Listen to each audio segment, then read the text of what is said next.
Hello.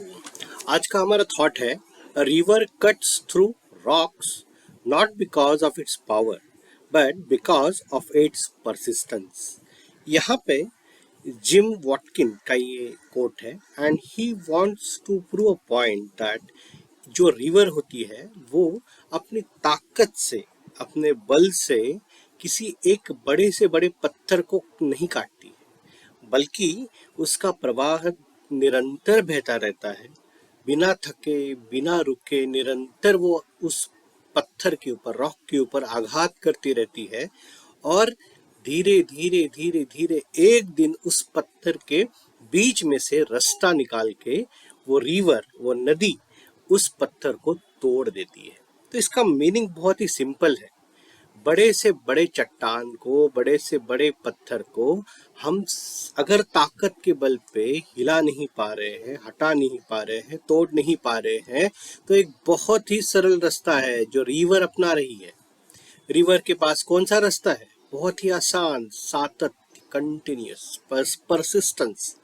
ये वो word है। परसिस्टेंस का मतलब ही वही है कि वो निरंतर आघात करती जा रही है, बूंद से, अपनी धारा से कंटिन्यूअस आघात किए जा रहे हैं पत्थर के ऊपर, बिना रुके, बिना थके वो आघात किए जा रही है कि एक दिन वो पत्थर नरम पड़ जाएगा, एक दिन उस पत्थर के दो भाग हो जाएंगे। तो यहाँ इस कोट से हमें बोध इतना ही लेना है कि अगर जीवन में हमें आगे बढ़ना है तो मुश्किलें आएंगी, अड़चने आएंगी। ये जो पत्थर है नदी के रास्ते में, नदी के प्रवाह में, नदी को बहने से रोकने वाला ये पत्थर ये है जो हमारे रास्ते में भी आते हैं। हमारे रास्ते में भी ऐसे बहुत सारे पत्थर हैं, बहुत सारी अड़चने हैं, बहुत सारे हर्डल्स हैं जो हमें आएंगे, रोकेंगे और हमारी परीक्षा लेंगे।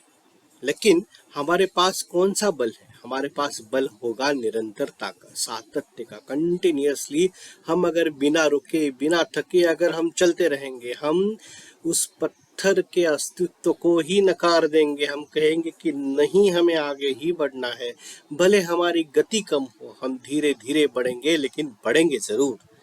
ये अगर साहस है, इस तरीके का निरंतरता रखने का अगर साहस है, तो हमें विजयी होने से, आगे बढ़ने से, हमारा प्रवाह को आगे लेके जाने से कोई भी नहीं रोक सकता। यही इस कोट का तात्पर्य है। Thank you.